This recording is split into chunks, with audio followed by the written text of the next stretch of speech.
Hello and welcome along to the TGP series. This is TGP1. I'm Mike Noon. Joining me in the commentary box tonight is Dom Smith, and we have got two fantastic races lined up for you tonight as we head to the ultimate round of the season. And we're here under the lights in Singapore, and we're needing the light because the rain is on its way in this qualifying session, and there's just a handful of minutes to go. We'll give you a rundown of the qualifying order in a minute, but Dom, we're racing at Singapore and Japan tonight, and tonight could be a very huge night for one man in particular, and that's the Haas driver of Sovkop. He could equal the championship record set by James O'Connor and go to 6 championships. Dom, surely he's going to do it.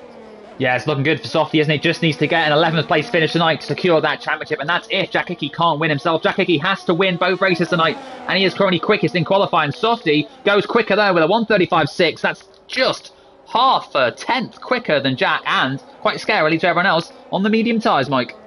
Yeah. He went a tenth quicker than Glock, who also did his lap on the medium tyres. Jack Hickman, just before we went live, went fastest. He took provisional pole away from Glock. We've got Matt Tibos out there who's just started the lap as well. How is Glock getting on? He has now moved to the soft compound of tyres, and he is making his way to the end of Sector 1, where Dom, he was finding a third of a second. 3 tenths up, but he has just invalidated his lap time. So we're going to head further down as Matt Tibos has just started his lap on another set of soft tyres. So we'll give you a quick rundown of the championship order as well, as we've got just over 6 minutes to go. Sovkop, as we said, is your championship leader. He has 100 points clear of Jack Hickman. As we said, all he needs is an 11th place in Singapore, and for Jack Hickman not to win in order to secure the title. Sorry, no, if he finishes 11th, that's it. He's won the title. Softy will also secure the championship if Jack Hickman doesn't win. So that's all he needs. Those are the magic combinations. So it's not actually that much in Softy's disadvantage. It's very much in his favour with that 100-point gap that he's got. Then we've got Glock in 3rd place in the championship, 156 points, with Matt Tibos just 2 points behind him in P4. And at the moment, it's Jovial Manatee who's rounding out the top 5 in the championship. Meanwhile, in the Constructors' Championship, it's no surprise that Haas are leading the way with Sovkop with that 100-point advantage over anybody else in the field. So, Dom, you've been keeping an eye on Matt Tibos' lap. How's he been getting on? Yeah, it's been pretty tidy so far. This could be one to challenge the like of Softy and Jack Hickey. He needs to find a few tenths to try and get quickest, and so far in the 1st and 2nd sector he is 3 tenths up, so this could be very close between Match and the times at the top of the moment. Round the final corner now comes Matt Tibos. Is it quick enough for pole? Indeed it is. Wow. 3 tenths quicker than Sovkop. Yeah, really good stuff there from Matt Tibos. Bit of an up and down season for him so far. I think he'll be disappointed in the grand scheme of things. Obviously, former champion. He will be disappointed that he hasn't been able to challenge more. Him and John are very much in the running for the Constructors. They are 2nd place at the moment, 279 points. And at the moment, they are Haas's closest challengers. Well, this chance of rain hasn't seemed to have materialised just yet. The sun's come back out, in fact. So the Gillison Weather Limited Company seems to have let us down a little bit, it seems, Dom, as we were getting excited over nothing. So let's give you a quick rundown then of the provisional qualifying order with a few minutes to go as the drivers are getting ready to prepare their last laps. So we've got Matt Tibos on provisional pole. We've just seen him go quickest, nearly 3 tenths quicker than Sovkop in P2 on the medium tyres, though, Softy. So are we going to see him come out on the softs and try and take a pole position? He is edging closer to Dan's record, so every pole position will count for Softy in pursuit of yet another record. Jack Hickman in P3, also on the soft tyres. VFR Glock in 4th, also on the medium tyres, so a split in the top 4, and the top 4 in the provisional qualifying order is the top 4 in the championship, just in a slightly different order, with Manatee in P5, Aidan Griffin's up there in P6, Phil Bargewell P7, Sovkop's teammate Wet Lemons P8 at the moment in the Haas, Dan the Man P9, and Ollie Hart's rounding out our top 10, and the drivers who will start the race on the tyre they set their quickest lap on, of course. So Dom, just less than 3.5 minutes to go. We've just got Jack Hickman coming out on that lap. Meanwhile, we've got Aidan Griffins and Phil Bargewell, I believe, coming out into the pits. So we're going to see runs from Softy and Jack Hickman first. Do you see this qualifying order changing as the drivers prepare for their last runs? I mean, it's going to be very interesting to see if Softy does come out on those soft tyres. Indeed, he has. Currently on the mediums. The mediums are the better race tyre to be on. And to be starting P2 with a medium rubber, I think Softy may well just back off on this final lap, unless he really thinks sod it, let's get that pole position. He's already had 10 so far this season, but he's willing to start on the mediums, which will be a slower tyre off the line initially, but then of course it'll come back to him later in the race, provided he avoids any such safety car on the first lap. And I mean, it's Singapore. The chances of that happening can be quite high, so it'll be interesting to see how it goes for Softy. But yeah, I think Jack, Glock definitely have pace to find, and I suspect Dan and Phil will move up a few places as well. Yeah, very high safety car percentage around this circuit. The walls just seem ever closer. The risk of an incident is only a knife edge away as the sun is rising over Singapore City. Singapore, this small little micronation on the edge of Malaysia. It's a beautiful setting, and we're going to have a very good race we hope to follow up as well. We could crown Sofcop. It would be a sixth-time championship for him. Six-time champion, a sixth championship for him, equaling James's record. A record, Dom, that none of us ever thought we would see broken, but certainly not matched anytime soon, you have to say. Yeah, those 6 titles from James looked pretty unbeatable, didn't they, at the time? That Softy, in the last kind of few years, has really asserted his dominance in this league now. He's finally on track for that 6th driver's title. Seems like it's going to be a matter of when and not if. Softy looking very good for tonight, but as we said, he has to get 4 points tonight to secure that. Jack Hickman needs to win, and Jack Hickman is already purple in the first sector, so he's finding time out there. Got to find 3/10 to displace Matt Tibbers' 1:35.3. Matt Tibbers is also out there on an outlap. Softy has started a lap, so we'll see if he decides to complete it or not. That might depend on if those behind go ahead of him and if he wants to get a higher position. But so far, Jack Hickman is pretty smooth, and he's finding more time. This could be a pole time from the Ferrari man. So neat and tidy, isn't he? Just watching him through this middle sector. 90-degree turn after 90-degree turn, but he's finding every apex and he is kissing every barrier that he can get away with. He's got a little bit of traffic as he comes towards the end of sector 2. He'll hope that doesn't get in his way too much, because he is still purple as he comes through the middle sector, finding 2 temps at the moment. Roy nicely gets out the way, as does CJH, and looking at the mini-map, he's got a couple more cars in between him and the start-finish line, and this is a very difficult sector to get out of the way of drivers. So we really hope that Jack can wiggle his way through those as he needs to. The Ferrari turned up to the max, and he's got just 30 seconds and a few corners to go, where he'll find out if he has displaced Matt Tibos or provisional pole around Singapore. Chucks it into the penultimate corner, gets a little bit of understeer, and on the run to the line, it's not good enough. It's good enough for the front row, but by half a tenth, Matt Tibos is still in the advantage. Softy, meanwhile, has invalidated his lap in P3, so if he gets to the line quick enough, he's only got 13 seconds. I don't think he's going to do it. This could be qualifying done for the Sofcop. Meanwhile, we got Matt Tibos and Glock on laps. Matt Tibos has matched his best time through the first sector. Meanwhile, Glock is just coming to the end of sector 2 and now making his way into this difficult third sector. He's 7/10 up, Mike. Glock is absolutely flying out there. This is going to be 1:35.0 if he can hook it all together. The first and second sectors have been so smooth and tidy. The Alfa Romeo man is coming back into the form again that we saw at the start of the season. Can this be the new pole time? It's been absolutely flying so far. This could very well be it. Yep, as he comes through the penultimate corner now, full aggression, full commitment, and as he comes to the line, it's a 1:34.9. That is going to take quite some beating. Matt Tibos is finding 2 temps in the middle sector now. He's got to find a further 2 if he's going to displace Glock at the head of this qualifying order. What a fantastic session we've had come to a close here. Our championship hopeful is going to be at 4th at best, and he finished his lap early. He didn't get across the line before the checkered flag. Matt Tibos then, with just a handful of corners to go. He needs to keep it neat and tidy. We saw how committed he was into the penultimate corner on his last lap that he did. Here he is, he chucks it in now. He's invalidated his lap time. He committed too much, and it would have been good enough for pole, so it's heartbreak for Matt Tibos. He's still on the front row. Kai, meanwhile, is put up into P4 as Softy gets shuffled down the order even further, and it's a disaster for Matt Tibos, who the pole was staring him at the face, but in the end, it knocked him out. Yeah, Glock, what a lap time. Kieran's gone 4th, down the man's 5th. Softy down to 6th position. Phil Bodger will not be improving. He's invalidated his lap time. Ollie Hart, the same as well. So then that's qualifying done for now. But what a lap time from Glock. 4 tenths quicker than anyone else. Matt Tibbles, yes, he probably could have gone quicker, but I'm not sure he would have gone quicker than that time from Glock. That was pretty frightening. The rain didn't come in the end, then it stayed dry throughout the session. We are also expecting a dry race, but Softy, who just needs to get 11th place finish, is starting 6th, right in that tight kind of midfield pack where incidents are always possible. So let's see how this first lap goes for Softy. We know he gets great starts, but he's got some fellow great starters starting in front of him too.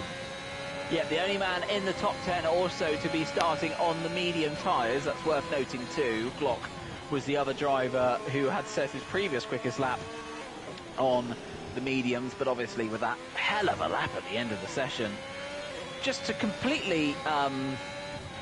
it's just a sucker blow to the rest of the field. 4 attempts.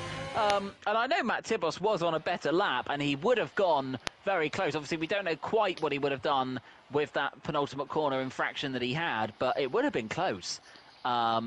But, wow, Dom, we've got an interesting race on our hands, and we do have 3 cars, as we said, in between our championship protagonists. So let's give you a rundown of the order then. Glock takes another pole position for the Alfa Romeo, almost half a second ahead of Matt Tibos in P2. Jack Hickman in the Ferrari is 3rd. Kai is in 4th. Dan the Man in 5th. Our championship leader, Softy, down in 6th, starting on the medium tyres. Jovial Manatee is in 7th. Wet Lemons 8th. Aidan Griffin's in 9th. And Phil Boswell running out the top 10 with Ollie Hart and CJH, the 2 McLarens, line astern. Court Gill in 13th, Jack Pearson 14th, Jordan in 15th, and Paul McGuinness in 16th, with Alistair and Wace not setting a competitive time. This is one circuit that Softy has never won at. There's 3 in total, I think, here, Portugal and Vietnam, and Singapore is just one. For whatever reason, hasn't quite worked to Softy's favour, and looks like, again, it may be one that eludes him. P6 in qualifying, not the best lap time for him. He admits he could have gone 3 or 4 tenths quicker, made a mistake in the middle sector. Matt Tibos is gutted to have missed out on pole. He honestly believes that lap time would have been quick enough to have beaten Glock. But, of course, Mike, the points are scored on race day, and there's several laps for the drivers ahead of them to try and convert qualifying performances into big points. Yeah, this is going to be huge. We could crown a champion for the 6th time, as we said. You know, we're not taking this lightly. This is going to be a huge achievement, Softy. Been in the series probably half the time that James O'Connor, and he could potentially match the achievement that James set. So the drivers are ready. We're ready in the commentary box. We hope that you are too, because we have 3, 4, 5 lights. And we're underway in Singapore. It was a long wait on the start, and the cars are getting going. And as they make their way down onto turn 1 now, Softcop's immediately made a position on Dan, but Dan's sending it around the outside, and he's also got past Kai. A fantastic move from the Alpine driver, but Kai's coming back at him. Meanwhile, Glock has been able to make room out in the lead. He's got ahead of Matt Tibos and Jack Hickey. Dan and Kai are still battling meanwhile. They're rubbing wheels as they're coming around the next corner, and Softy is sat perfectly in the slipstream of the Alpine driver as they head towards the end of the back straight. Kai's moved to the inside, doesn't have as better straight line speed, but he's kept his nose in there, and Softy has had to settle for 6 at the moment as Dan has finally got that position made up into 4, but Kai's run wide, and that's left Softy through, and it looks like it might have let Aidan go, but Aidan is able to pull it back. But as they head now down towards the Singapore sling, Aidan has got the inside line, and he does have the move done. Kai's still trying to hold on to this. The AlphaTauri driver really isn't giving this one up, and as they filter their way through, it's Kai who's lost the more places, and Ollie Hart has found himself in the wall. He's lost his front left tyre, and that is the end of his race, and we have a virtual safety car on lap number 1. After a great start from the McLaren driver, it's been an awful start for the McLarens in the end. We've got CJH down in 17th, Ollie Hart out of the race, and Dom, what an enthralling half a lap we just had there. Yeah, Softy was praying for no safety car at the start of this race, and he may have got away with one there. It's only the virtual safety car that will come in shortly. I don't suspect anyone at the front will choose to pit this time round. It was a great start for Maiden. 3 places gained already, up into 6. Softy is normally so good at the race starts, but didn't quite get away as well as he normally does, and unfortunately for him, sort of got stuck behind Dan and Kieran. Only gained a place from Kieran in the end because Kieran was battling so hard with Dan, but will we see anyone pit? They are. Yeah, the top 3 are all coming in. Pitted. Wow. Are we going to see anyone else? Yeah, Kai's coming to the pits. We are seeing a few drivers coming to the pits. This is very early. 4 drivers coming to the pits. There's actually the 3 of the top 4 that we had. Wace has come in as well and picked up a time penalty. Jack Hickey's going to lose out quite a bit here, isn't he? I think that's a big mistake. No, he hasn't. I mean, there's going to be another safety car at VSC surely later in this race, and Softy will just pit then and come out ahead of them all. So I think that's a mistake from all of the top 3 came in. Glock, Tibos and Jack Hickey. So maybe they know something there. Maybe they know something I don't, but I was quite surprised to see them all come into the pits. That's quite a shock for me. Yeah, I'd agree with that. Maybe they know something that we don't, but that is a surprise. Anyway, we're back racing again. Dan the Man finds himself in the lead of the race. He'll be very grateful for that, I'm sure. Softy now finds himself in P2 with Aidan Griffiths. We said he made a good start, but I definitely wouldn't have thought he would expect it to be P3. As they came onto lap 2, Dom. So really good stuff from him. Let's give you a rundown of the order then as we make our way into the middle of lap number 2. As Softy's really turning up the wick now. He's all over the back of Dan the Man already. So we've got Dan the Man, your leader of the race. Softy P2 on the medium compound tyres, so he will be able to go longer into this race. Aidan Griffiths is in 3rd. Jovial Manatee is in 4th, and he's got Phil Bargewell for company just behind him. We've got quite a train forming behind Jovial Manatee at the moment. Phil Bargewell's teammate, Jack Pearson, P6. Lemons in P7. Court Gill in P8. Jordan in P9, and Alistair Bain rounding out the top 10 with Paul McGuinness just behind him, picking up a penalty as we say his name. CJH in P12, and then we have Glock, our leader of the race at the beginning, our man who qualified on pole, and our first man who's coming to the pits. He's followed by Matt Tibos, also who has pitted. Jack Hickman, another man to have pitted, still in a chance of winning this title, very unlikely. Then we have Kai and Waze, but meanwhile, the bit between the teeth for Softy as he is really ramping all over the back of Dan the Man. And Dom, we could see this stallion mount in a minute. Yeah, Softy will want to clear Dan as soon as possible, and DRS is now in play, so that will be a massive help for him as he comes to this corner. Bit of a wider turn there for Softy, but this should be still enough with the DRS to try and get through on the Alpine man. Can he get close enough to make the move on Dan? How hard will Dan fight it? Dan will try to defend the race line, will he? Softy goes up the inside, makes the move stick. Lovely stuff into the lead of the race. Yeah, Dan was using a lot of his ARS, as was Softy. Softy with that DRS assistance as well did find his way up into P1. So Softy having just the start he would have wanted. He's got all his rivals out the way. He's on tyres, so they're going to see him go longer into this race, and he's into P1. So really, really good stuff there for Softy, our man, aiming to take his 6th championship in TGP1.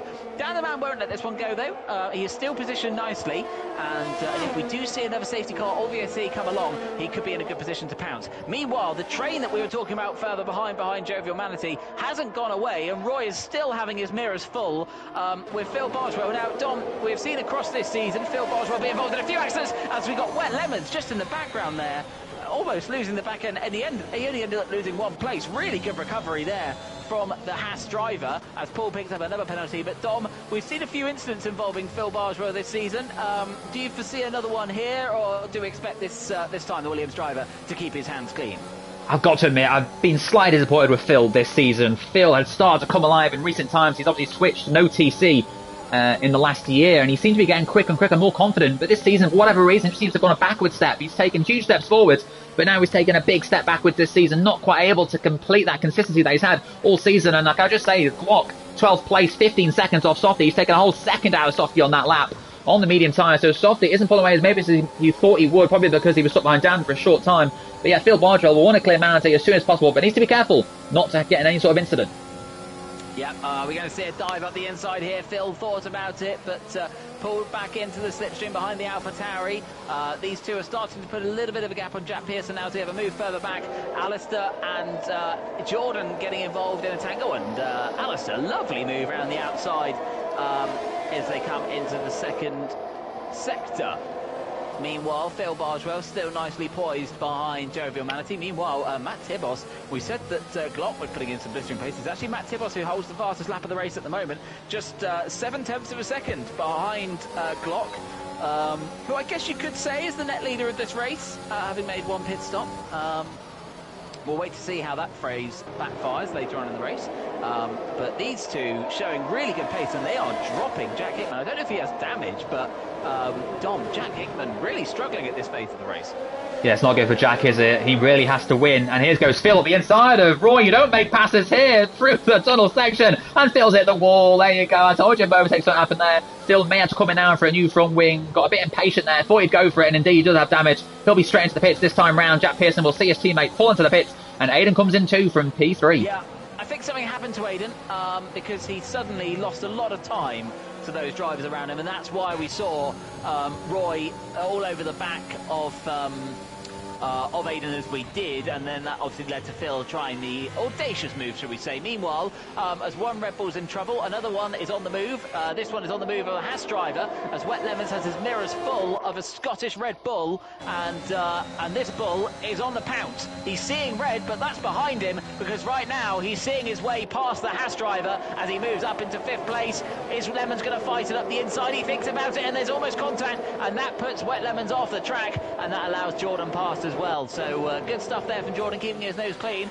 Meanwhile, Court putting pressure on Jack Pearson. Ooh. And Softy has a 10-second lead ahead of Roy. You're absolutely flying. And look at this, Glock, Tibos, Jack are now all on the pack of this back of the pack, which starts in Manatee. They'll be praying that these drivers start to pit soon. I think they might stay out and try and wait for a safety car or VSC, because you're getting so much time from doing so. But look at this, Glock, Matt Tibos now right at the back of this train. This is great news for Softy. That lead that's 15 seconds is going to start to build, and this is where Softy can come back into this race, because these drivers need to clear them soon. Yeah, and a lot of these drivers are on medium tyres, let's not forget. We've only got Roy and Lemons, who are going to be likely to pit anytime soon. Most of them are on the same tyre, as Glock is all over the back of Paul, and he's going to have to keep an eye on his mirrors as well, because Matt Tibos is going to smell blood here. Glock is probably the driver who's got the most pace to win this race, but if he slips up behind Matt Tibos' teammate, then Matt is going to be there to pounce. Yeah, Paul, will he pit this time around? No, he won't. Lemons comes in, so that's good news for Glock. He now needs to try and clear Paul if he can. Round the outside, the final corner. Won't make it done there. He'll try and get him into turn 1. This will be a better chance for the Alfa Romeo man. Here comes Matt, Dom. Here comes Matt around the outside. He tries it. There's contact made. He has to straight line the chicane, and he's going to have to give that place back. I'm sorry to butt in there, Dom, but that looked like a fantastic move in the making, but it didn't quite work out for the Mercedes driver. But he's well poised now on the back straight to be able to try and make a move at the end into the left-hander. I wonder if Paul's trying to help out his teammate there, because he seemed to be making an awful mess that final sector, staying ahead of the Alfa Romeo, and that's crucially cost Glock 2 seconds to Softy. The gap now up to 16.5 seconds, so that's helped Softy massively, who of course will be much quicker, much faster at the end on new soft tyres. And let's not forget, we are going to get to a point in a minute where the pace advantage of Matt Glock and Jack Hickman's medium tyres starts to wear off. As their tyres rubber in, obviously they've been having to use a lot of their tyres to pick up the pace, catch the pack up, and in a short while, that advantage that they have over Softy is going to start diminishing. Meanwhile, Glock is losing no time closing up to the back of those drivers in front of him. I'm wondering if Matt picked up a bit of damage, because he did make contact with the side pod of Glock into turn number 1. I would be surprised if the Mercedes driver has picked up a little bit of damage, but we'll see that as it develops during the race. Meanwhile, Glock is all over the back of these drivers now, but Softy's lead over Jovial Manatee now, that's at 15 seconds. He's going to be on the soft tyres and not in any traffic. He might have played a blinder here. Dom, I think you're right. I just don't understand why these drivers pitted so early. Yeah, it was a weird call at the time, wasn't it? I mean, any sort of VSC safety car now, Softy comes out in the lead anyway, so I'm not sure why they had to make that gamble. Jack Hickey especially, he's now stuck in all sorts of traffic, and he has to win this race, remember. At this race, Softy will be pitting soon and coming out ahead of the Ferrari man anyway. But yeah, Alistair ahead of Jordan, who's behind Court, and then both behind Jack and Roy. There's this massive train here from second downwards, and now Glock is 18.5 seconds adrift of Softy. It was 14 a few laps ago. This lead is going up and up, and Softy at this rate will come out ahead of them all once he pits. Yeah, this is playing into Softy's hands beautifully. Sixth championship is making its way to Nottingham once again. And Jack Pearson just cannot clear Roy. And Roy is damage for Glock. That's going to be his chances gone now. He went for it, gone patient. Through on Jordan, front wing damage. And now it's Matt Tibbles versus Softy for the win. Disaster. Disaster for the Alfa Romeo driver. You can clearly see the front wing is damaged. And there goes his chances of a win. They're dropping like flies at the moment. Matt Tibos has now got Jack Hickey all over the back of him, and this is playing beautifully into Softy's hands. The traffic, the overtaking around Singapore is not bad for a street circuit, but it is certainly in no way easy, and I just don't understand why this gaggle of 3 cars made the decision to pit. Softy's got 20 seconds on them already. He's almost got a pit stop on them, Dom.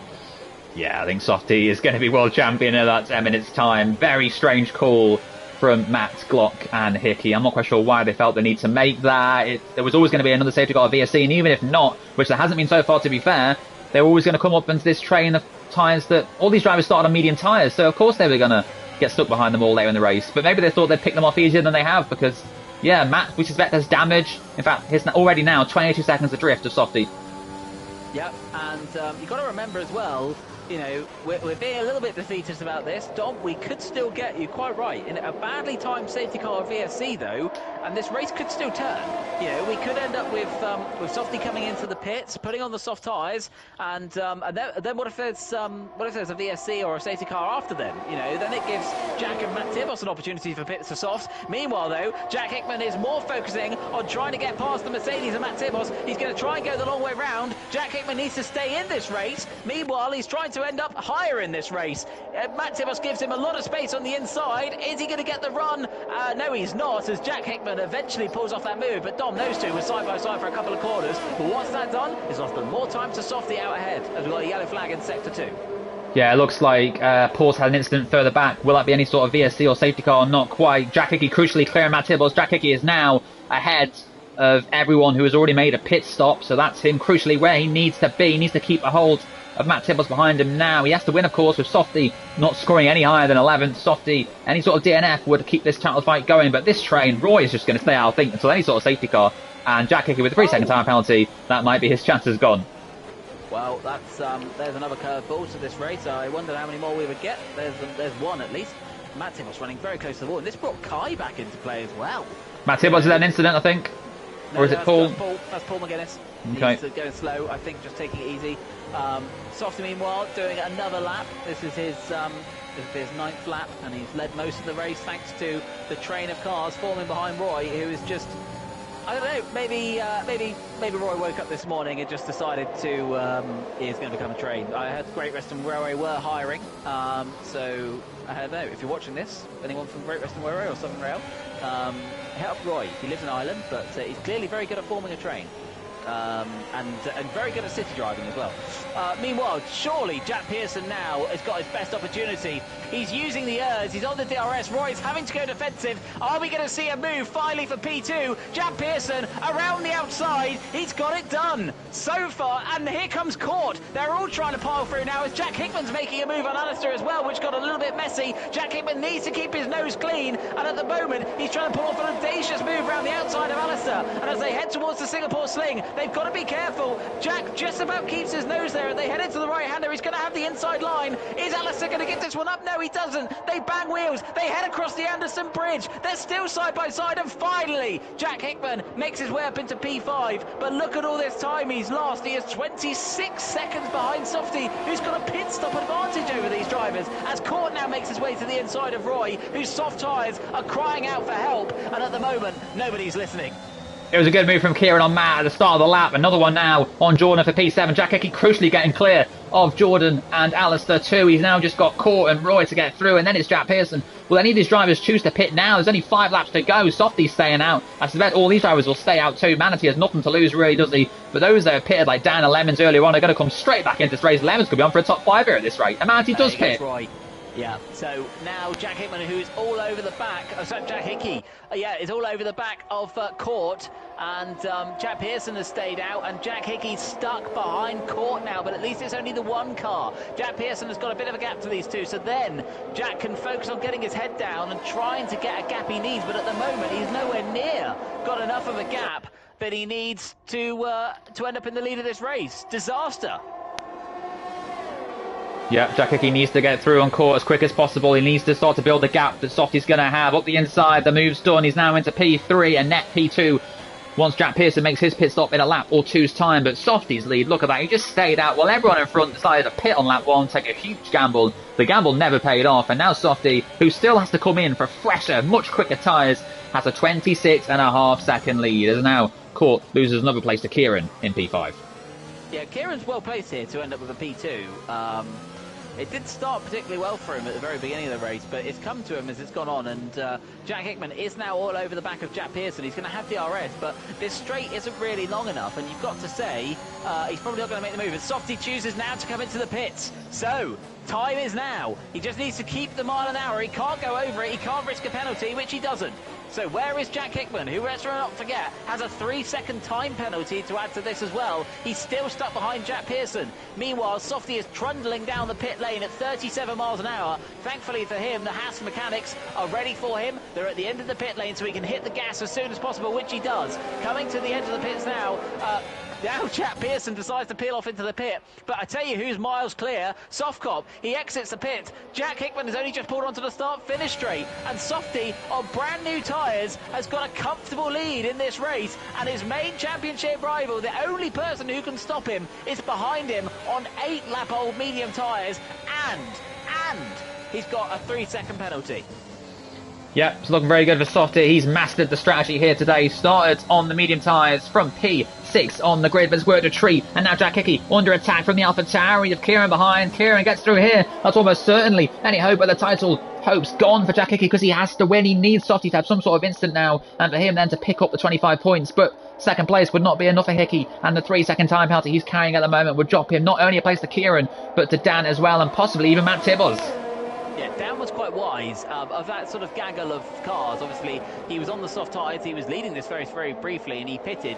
And now the tyres are coming to him, and he could end up with a P2 finish here from making this strategy work. As Matt Tibbos had picked up a 3-second penalty, he must have damage. He visibly looks like he's struggling. Thankfully for him, he has a 6.3-second cushion back to Softy's teammate, Wet Lemons. But Jack Hickman now almost becomes a little bit of the cork in the bottle, as the race seems to have come to Kieran, and it's definitely come to Dan, but it's certainly gone to Softy with a 3-second advantage as he came out of the pits. That's not including Jack Hickman's penalty, of course.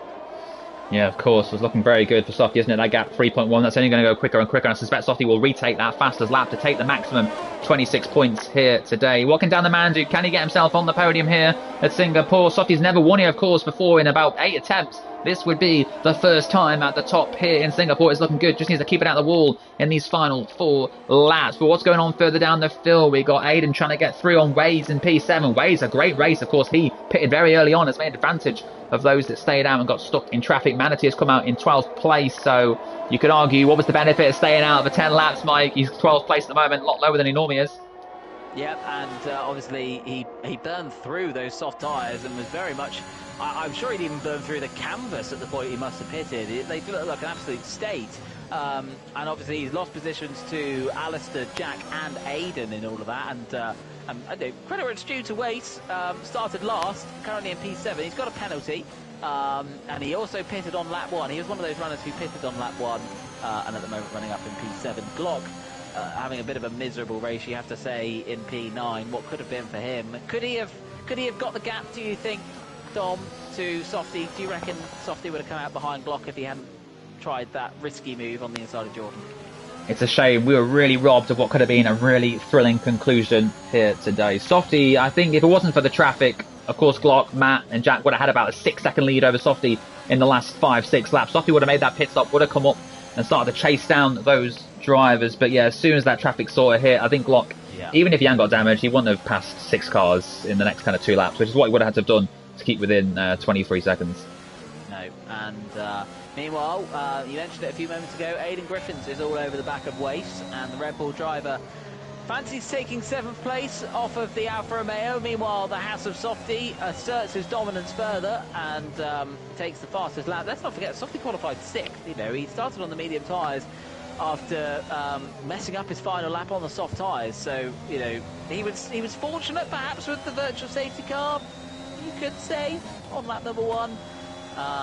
But it's certainly been all of his own hard work to get him in the position he is, and well on course now for that 6th TGP1 title. He will equal the record of James O'Connor. He already has the record for most race wins with 74, and he is very much closing down on Dan the Man's record of most pole positions, with Softy currently on 72. But Softy, barring any huge disaster, which I very much doubt, well on his way to a 75th victory. Meanwhile, Aiden Griffiths well on his way to 7th place as he sends one to the inside of Waste and gives it a little kick of oversteer on the exit just to make sure the Alfa Romeo driver knew he was coming through. And this has now left an opportunity for Glock to make up another place at his teammate's expense. But Waste isn't an interesting go though, is he, Dom? He's all over the back of Aiden still. Yeah, Aiden was in the Alfa Romeo sandwich for a couple of laps, but he's finally cleared way. He's now back into P7, carrying a time penalty, of course, both those drivers, so they'll need to try and clear 3 seconds on Glock, but Glock is flying. Now he's back out there on fresh, soft tyres, so Glock will try and clear these two as quick as possible. How easy will Waze make it for his teammate? Will he just pull out of the way, or will he work his teammate? I guess they're not fighting for anything in the championship, the two of them, so maybe you'll make him work for it. Looks like he's going to make him work because Waze isn't pulling out of the way here, Mike. No, he set as Waze picks up another penalty, so that almost guarantees him. It could put him at risk of being outside the top 10 as things stand, actually. And Aiden seems to be really struggling, actually. I thought he would get through Waze and get his head down and get going, but that hasn't seemed to have happened. Meanwhile, we get a yellow flag further back. Alistair Bain has ended up out of the race. We said that he was just behind this gaggle of cars, and he's crashed out of 9th place. A disaster for him. It doesn't look like we're going to see a VSC. Glock won't want one because he's about to put a move up the inside of his teammate, although his teammate does still have DRS. And for the moment at least, they stay as they were, the Alfa Romeo drivers. But you would have thought that Fred Vasseur would be on the phone to Waze, but maybe he was. Maybe that's what's just happened, as Waze does now concede the position to his teammates, and Glock can now focus on passing Aiden Griffins. Yeah, Glock finally getting through on Aiden, who's rather lagging for me on my screen. Not sure if that's me or him. Waze will still have DRS, but I'm not sure he'll attack his teammate. Not quite close enough to make the move. But Glock crucially into P8. Doesn't necessarily have to make these moves. Of course, the drivers from front and behind, both carrying time penalties. But Glock, yeah, now up to P8. And look at this, down the man and Kieran. There's just 3/10 between them for what will be a net P2 once Jack's penalty is served. Yeah, they are still within distance of Jack to gain places, both of them. Dan the man may even fancy his chances of overtaking him on track as they wiggling their way around now into the third sector. Such a tight, technical part of this racetrack. 90-degree right, 90-degree left, short little straight, 90-degree left, then into a 90-degree right as they go underneath the grandstand. Then we come up to another 90-degree right. You've got to keep your wits about you, you've got to keep your right foot about you, and you've got to make sure you keep it out of the wall. Dan the man were a little bit scruffy in that last right-left section, and as they head onto the start-finish straight now, he's got one more lap to try and make the move on Kieran, and Dom, I don't know which way this was going to go, actually. Yeah, and they've both got to be careful that they don't kind of battle each other too much, which allows Jack Hickman to pull the 3-second gap. He's got a 3-second time penalty for corner cutting. Currently the gap is at 1.7, 2.1 over Dan. So Kieran and Dan not still quite close enough to both gain that position. But Dan will have a great chance here with DRS to try and get through on the AlphaTauri man. Is he close enough? You can see Kieran harvesting his Urs already. Dan man's going to go for it. Down the inside. What a move, but it's too deep. Yeah, they both ran off the road. Dan's going to have to concede that one, unfortunately for him. And that now does risk losing the place to Jack. Dan's got to give it back. Is he going to do it tactically? But, you know, he's 2.5 seconds behind Jack Hickman. This could save Jack Hickman's second place. That lunge from Dan could well put Jack Hickman in the position to secure second. But surely Dan's going to give this one back, isn't he, Dom? Well, he's going to have to. It's going to be a 2-place drop, and we'll lose penalty further on. Looks like he's not going to, though. In fact, no, here he is. He finally does. Kieran back through. And yes, that's it. Look at the 3 seconds. That's 3 seconds. Oh, he go for it straight away. This is too early. Dan's gone too early. He's timed this appallingly. Meanwhile, we're going to have to go to the front because Softy, he has pulled off yet another fantastic season. The man who initially at the start of this season was a reserve driver, he came in for the first couple of races and he took the championship lead. He missed a week. He's done it again, though. Softy wiggles across the line, and as we're all dribbling in sensation, we're all absolutely excited that he has equalled James's record of 6 TGP1 titles. And who else could have done it? No one else other than Sofcop. Jack Hickman does secure second place, but he doesn't secure a back-to-back championship. Kieran holds on to third, and Dan the man picked up a penalty right at the death to ensure that he was going to be off the podium. But Softy, once again, did exactly what he needed to do, and in his usual dominant way, he led almost every lap of the race. Performance from Softy, winning by 12 seconds in the end there. Dominated that race, made the right strategy call. Looked like in qualifying that maybe we're going to lose this win once again at Singapore, but he finally claims that victory in Singapore, the 75th of his career, the most important because it's 6 Drivers' Championships. What a star performance it's been from Softy all season, and wow, you can't say it's not deserved. Fantastic stuff, making history here in TGP. It's absolutely brilliant. And another completely epitomises his method of driving that race. You know, so many people try to make a bold call. So many people try to make something work or try to turn the circumstances into something that would enable them to win. And he just doesn't need to do that. Softy isn't one of those drivers that needs to get lucky. he just turns his raw speed and undoubtedly turns it to his advantage. There is never a moment where Softy is driving and he's on the back foot. He always turns it onto the front foot. He made a mistake on his last lap in qualifying. He didn't get a chance to put a lap on the soft tyres. He qualified 6th. By the end of lap 2, at the start of lap 3, he was leading the race. And yes, there was a virtual safety car. Yes, 4 of the top 5 pitted. 4 of the top 6, sorry, pitted, but he was still in second. He still had to get past Dan. He was on soft tyres. And the way that he gapped the rest of the field, I just cannot think of another driver who would be able to pull out that performance, who would be able to get that much of a gap when they were closing in on him on fresh medium tyres. Yes, they hit traffic, but he put himself in a position where he didn't need to worry, and I don't think we will see another driver in TGP1 like him. Yeah, I've got to agree. Take my hat off to Softy. What a performance. What a season.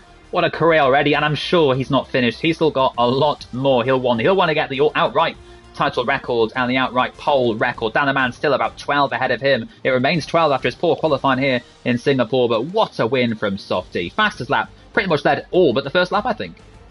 Yep, and it was a really dominant display. So let's give you a rundown of the provisional Singapore Grand Prix TGP1 race order. Softy, your race winner, your championship winner for a 6th time. Jack Hickman in P2 just wasn't good enough in the end. Key in P3. Dan was 4th with Wet Lemons in 5th. Good result there for the Haas driver. Matt Tibos down in 6th. He'll be disappointed with that. Glock in 7th. Aidan Griffin in 8th. Jordan ended up in 9th. And Roy picked up a point in the end in 10th for AlphaTauri.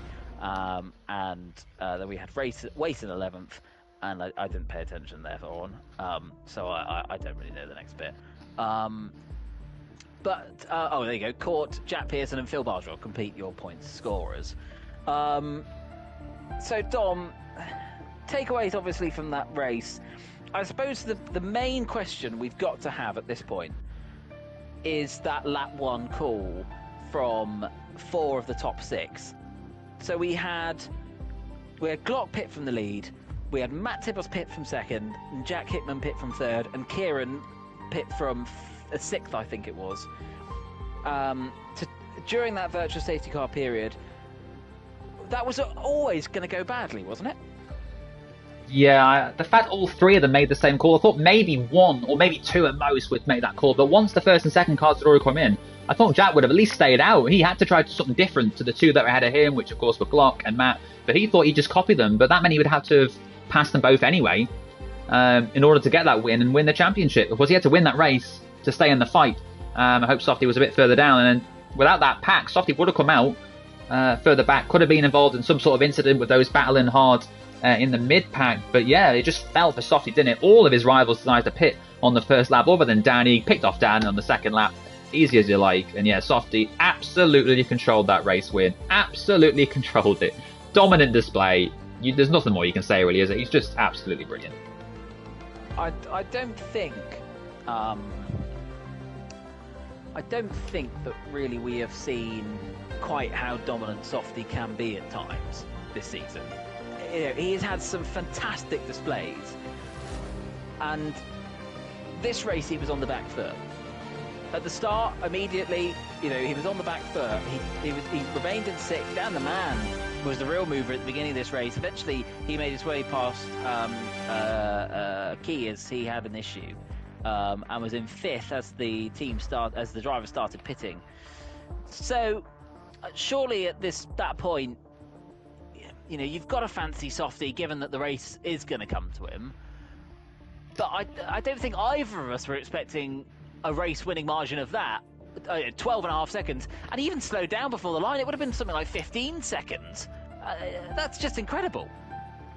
Yeah, I mean, the reaction from the drivers in the chat. Jack Hickman really enjoyed the race despite losing his chance at the title. Really enjoyed that one. Mega race, he said. Ollie, Lemons, Ways all congratulating Softy. CJH claiming that Softy is the GOAT, and it's hard to argue. Same titles as James, but more wins than him already, more poles. Matt Tibos stands by the lap 1 pit under the virtual safety car. He thinks it was still the best strategy. He felt like Softy was going to be hard to beat anyway, so had to try something different. But I'm not sure we necessarily agree on that. And yeah, everyone kind of taking credit to Softy. It's just lots of love for Softy at the moment. Never seen Softy so popular in the chat. So, Obviously, that has decided the championship winner, but there is still plenty to fight for the rest of the runners and the riders. The battle for P2 in the championship, Dom, that's all but confirmed, really, for Jack Hickman's favour. But we've got third place to think about, and Glock and Matt Tibos. Matt, with the points that he took in that race, hasn't done enough to leapfrog Glock. I think they're actually tied on points now, if my math serves me correctly. Jack's pretty secure in second place at this point, isn't he? Yeah, I mean, Jack has pretty much been second best throughout the season. A real challenge at the start of the season to try and beat Softy, but for whatever reason, the kind of last few weeks has kind of fallen away. Last week, I think he bagged 5 points to Softy's 51, so that was pretty much the nail in the coffin for Jack. But yeah, he kept up a good fight at the start of the season, kind of lost a bit of ground. I think it was Austria. He had a bit of incident with Phil. Phil sort of caught out, missed his breaking point, spun round Jack, held his hands up, but at that point, it was already big advantage to Softy in the title fight, gave him a lead that he's not really looked like losing at all since. And yeah, Softy, standout man once again. And Jack Hickey will want to try and cement second now with the last 3 races of the season. So we're heading to Suzuka. Notoriously, perhaps not given us the most interesting races in the past. A varying degree of drivers have done well here. Softy, you go to any track, he's always done well at. The weather can always throw up a bit of a curveball, but at the moment it's nice and sunny here. So, Don, what are some pointers for the drivers here that they've got to take into account? I don't know. I don't know, Mike. I mean... Let's start with it. Sector 1, very tricky. Oh, definitely. I mean, it's really easy to lose it there, isn't it? Especially on those curbs. So easy to get on it. Just kind of lose your balance and then round you go. We've seen a few DNFs last season at Japan, just from qualifying alone. I think lap 1 we had a further 2 incidents, separate incidents, drivers on their own, just kind of losing it. Sector 2 is a bit easier. Sector 3, then you've sort of got only 130R and that final chicane to tackle. But, I mean, large parts of the challenge is going to be in that first sector, that kind of left, right, twisty, snaking section. Really tricky, one of the hardest sections on the game, I have to say. But it's going to be a real challenge for the drivers, and where a lot of the time it's going to be lost or found. Yeah, and a lot of drivers will fancy their chances. It is very key to get a good setup around this track. You've got to be on the right tyre at the right time. And as ever, we've got Softy, who is one of the first drivers out on track, and he's doing his usual strategy of the first lap on the medium tyres, which will be interesting to see what sort of lap time he can put together.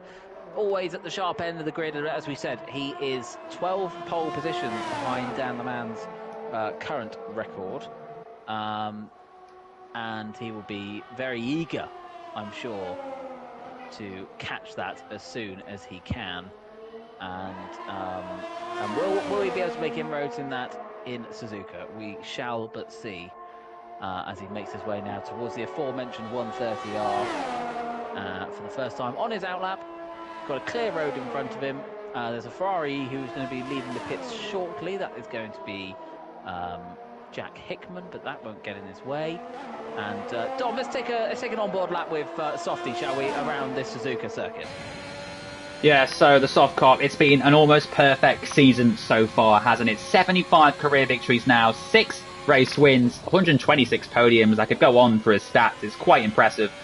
Not quite all-time podium or pole sitter record yet, but I'm sure it's only a matter of time before those stats become Softy. And you can see already this first sector, he's pretty much nailed it. It's so hard to get it right. You've got to stay away from those curbs, not to touch them and spin the car around. You don't want to sort of lose it so early in this session. You need to try and get a banker lap in if possible at the start to make sure there is a time on the board. And again, he's doing this on the medium tyre. So is this going to be another medium start to the Grand Prix, or is it just about getting a banker lap in? We've seen Softy in the past sometimes does like to just start his first run on the medium tyres before switching to the softs and going quicker. So I expect it'll be one of those instances. I think he'll rather have the pole position in Japan, where strategy is probably better to start on the soft tyres. But it's been a very quick first set. He's got one more corner to negotiate here. Spoon to try and get the second sector perfect, not too wide, don't want to invalidate it, and he's done that perfectly. Just every corner seems to hook it up Softy is absolutely flying out there. First sector, purple. Second sector, I suspect, is going to be purple too. And then it's just 2 more corners to get through to complete the lap time. And he will be probably the first lap time on the board, I think. Drivers behind him now also out there on outlaps or laps. But now, Softy, very neat and tidy around the last couple of corners now. We've seen so much time gained in that final chicane. And to the line, the shortest run to the line, hooks the inside. The Hasman goes quickest with a 1:28.8. Wow, that's quite some lap time. And that's going to take some beating. As Dom, you hit the nail on the head there. Just so committed through. Oh, Jack Hickman's had a spin and he's heading for the wall, but he keeps it out of the wall somehow. I don't know how he managed to do that. But Jack Hickman, very, very lucky there. In that infamous Sector 2 where we've just lost Aidan Griffins, and we very nearly lost the man in second place in the championship as well. Yeah, we did. Jack Hickey, a bit of a scare from then. Court's gone fourth quickest. He's on the medium tyres too. Dan the Man has gone second. So it's only the Haas and the Alpine drivers that have set laps so far. But Jack Hickey, living it dangerously here. A bit of pressure off his shoulder in a way, because now the title fight is no longer in contention. But yeah, needs to get back out there now and go again. Or maybe just come in for new tyres and try it again in a few minutes' time. Meanwhile, we got Glock on a lap as well, who is setting similar sector times to Softy so far. Just got the final chicane to go as Kai pops himself into P2, CJH then pops himself into P3. The Alfa Romeo driver now up to the line, and he goes P2, just 2.5 tenths off the benchmark time so far set by the soft cop. We've got Matt Tibos, who is on an outlap at the moment. Jack Hickman, who is going in the pits for a new set of tyres and probably a new set of underwear.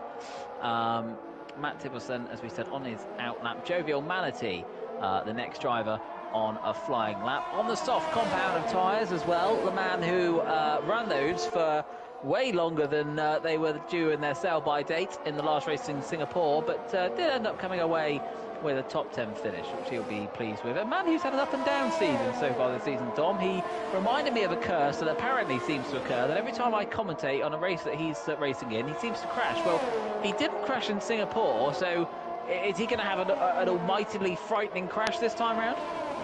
Possibly. I guess here it's a bit of a streak that seems to happen when you commentate. Bit of a bad luck curse. I think it was it Andy that used to commentate in TGP2, and Luca used to always win. Whenever Andy was there, it was a guaranteed win for Luca. Roy goes 7th quick, as he did manage to get a top 10 in the end, by the way, in Singapore, when a few incidents happened towards the end, or drivers just kind of ran out of tyre life. Roy did pick them off and did take that top 10. But yeah, let's hope he doesn't have a big crash in the next race. But I guess if it's going to happen, there's a big chance it could happen here, especially with that tight and twisty first sector. Yeah, we're just watching Matt Tibos at the moment. Oh, and he's had a spin now as well. I was just about to say, he doesn't quite look as hooked up in that first sector as Softy did, and he rather proved my point, actually. On the soft tyres as well, so he's lost a set of softs, and he's struggling to find reverse at the moment there, Dom, and there he does eventually get himself back going again. That's good to see. That's good stuff.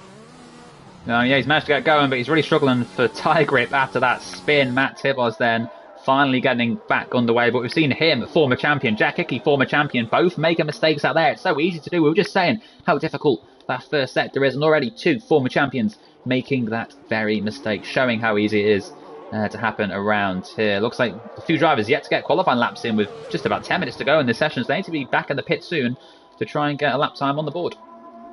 Yep, and Kai at the moment seems to be on another fast lap. I'm pretty sure he's on the same set of tyres that he did his first run in, so clearly fancying getting a couple of bankers in the medium tyres. It's an unorthodox strategy, but it's one that he clearly thinks worked for himself. Meanwhile, Softy has just come out of the pits on a set of the soft tyres, so we will see how he gets on. CJH, and meanwhile in all this, is up in the 3rd place on the soft tyres, but very respectable lap there from the McLaren driver. McLaren, who had an awful race in Singapore, at the end of lap number 1, they had a car that was in last on the road and the car that was out of the race. Yeah, Kieran goes second, then just 2 tenths off Softy on those same medium tyres. That's not bad then on a second lap old tyres, those mediums. Softy's going back out there now on the soft tyres. We will hear from Softy at the end of this race. We'll hear his thoughts as he claims that 6th driver's title. Can he now go and take yet another victory this season, a 12th of the campaign? Aidan Griffins is out of the session. He will not be starting anywhere in the front here. Paul McGee is also stuck in the pits. Has nearly had sorry to cut over you there. Oh, he has. I just went on board with him again, and it's the same corner. He just went for it again rather than coming into the pits. And it was the corner just before he had to spin last time. But the Mercedes driver, he's on the ragged edge. Yeah, he hates that first sector, doesn't he? 2 attempts. He's going to be, I think, pretty worried about the start of this race if he doesn't quite get a lap in, because he's going to have no confidence in that first sector. On the next lap, there's been another spin. Is that a Red Bull of Alistair? Also at the first sector? It is? Yeah, it is, yeah. Meanwhile, Dom, Jack Hickman's on our lap and going purple in the first sector.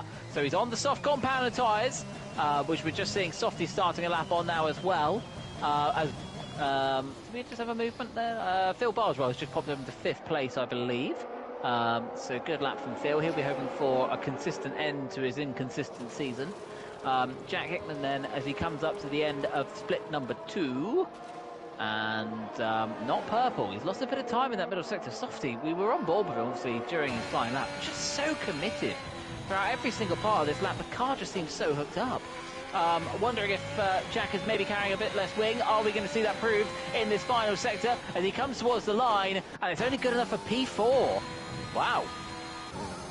Yeah, not good then for Jack Hickey. 29.0, 2 tenths off. And on the alternate tyres, we've got Jordan coming around the final corner now. A lot of these drivers are on the mediums. They've seen Softy do it in Singapore and thinking, well, let's me give it a go. But Jordan does come back into the pits. Wet Lemons, 12th at the moment, coming around the final couple of corners now. We got an Alfa Romeo coming around the final sector. But I think that's Glock just about to start his lap, so I won't worry too much about him. Alistair also about to start his lap, so Wet Lemons will be the next of the drivers to finish their lap there. I think it is Softy right behind him. Wet Lemons is 5 tenths up into the final sector.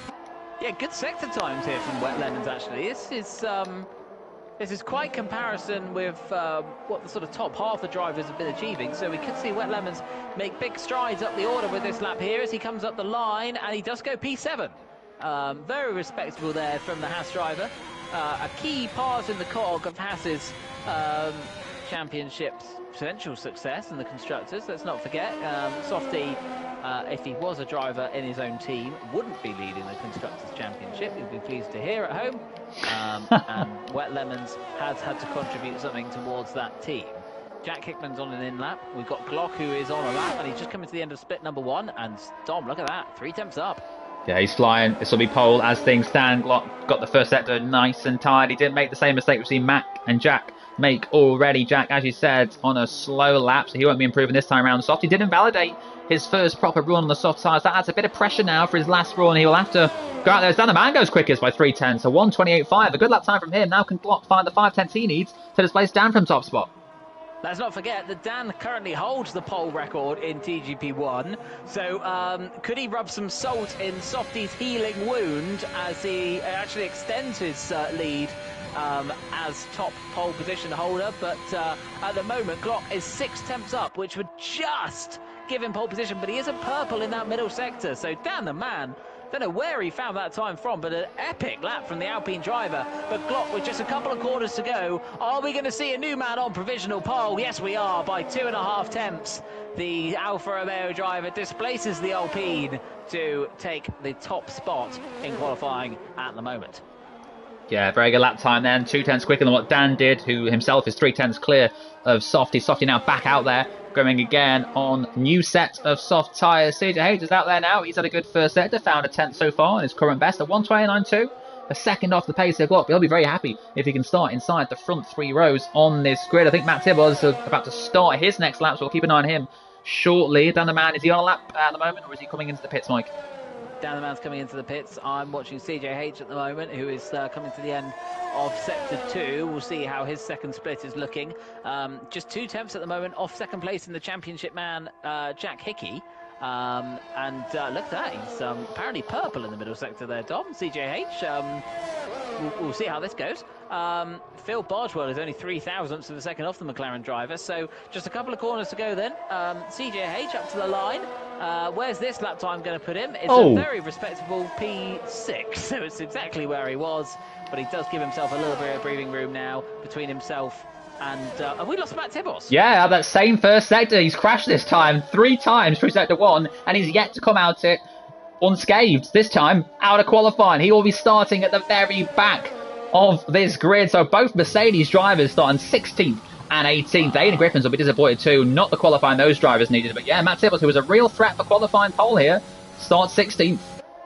Yeah, and we got Softy on a soft tyre run. So he invalidated his first attempt on the soft tyres. There's tyres littering the track on my screen where drivers have come and gone. It's like seeing war memorials as we head through the battlefields. But Softy, as he gets to the end of Sector 1, he is purple and he is 2 attempts up on his personal best. As he heads through the second Degler now, and as he heads up towards the hairpin, this is looking very good now for the Haas driver. Can he displace Glock as provisional pole sitter? He's got to find half a second, realistically, if he is going to take the provisional pole spot. Now, Softy's doing his typical, usual trademark thing of going earlier than everyone else, getting a bit of a clearer track, when in theory, the times should come to him. As he heads around the second part of Spoon now, and heads down the back straight. We'll get his second split time very shortly.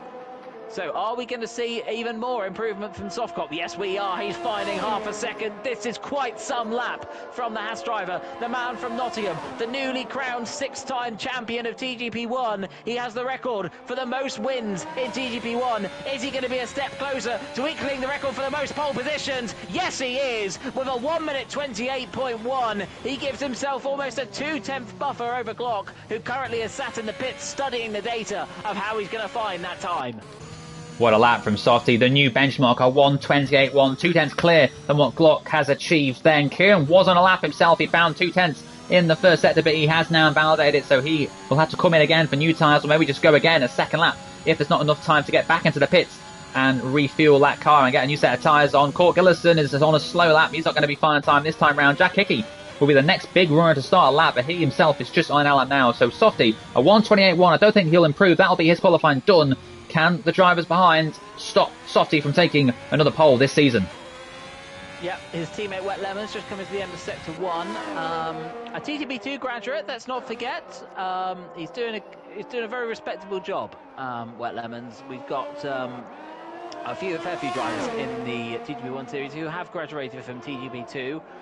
Unsurprisingly, Softy's not one of them. But a lot of these drivers have been through the ranks in TGP, and it's good to see them making progress. Obviously, Aidan Griffin's another TGP2 champion. Jack Pearson, another TGP2 champion. Phil Barswell probably could have raced in TGP2 if he was younger, but he's obviously very old, so never had the opportunity to. As Wet Lemons then coming onto the back straight, he's going to get a nice little toe from his teammate here. This is very charitable. Look at the Haas drivers. Isn't this good to see? As Softy now does get out of the way. It's not going very well for Wet Lemons though. He's 2 temps down in his personal best. Maybe he didn't need a toe after all. Yeah, I mean, it will have helped him a little bit. It'll have gained him back a 10th or 2. Let's see if Wet Lemons does indeed complete the lap or just come straight into the pit. Softy did his bit. Can Wet Lemons improve? 1:29.5 it was before.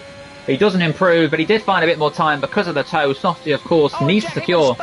Oh, no. Spun. Another man to full foul of the first sector. He's kept it out the wall. He might get an opportunity for another lap, will he? Has he got enough time in the session? I don't know if he does. The man in second in the championship. That's just disastrous. No, that'll be it. That's Jack Hickey's qualifying done. And will he have posed some sort of distraction because Dan the Man was coming round in the first sector and had to kind of think back off to try and avoid Jack Hickey? So will that have ruined Dan's chances for a pole position here? Kieran, Glock and CTH will all go again. They'll all have one final run in this session. Can Dan the Man find the 4/10 he needs to get clear of Softy? Softy is indeed done for this session. A 1:28.1 is the current benchmark in this session. Glock will find time surely. We know he can find another 2/10 in the first sector. He lost time on his second run than he did in his first, but Dan the Man, let's see, he's going to be the first one to go through. He was 1.3 seconds down. Oh, that's him then. I think that, as you said, that distraction from Hickman was enough. He will get time to cross the line and start again, so it's not all lost yet for Dan the Man. Yeah, it's going to be tight though. It's all lost, but the next one maybe not so. CJH has just crossed the line to start a lap. We've got Glock, who's just about to start a lap as well. So we've got second, third and sixth, all line astern, who are going to be setting laps just after each other.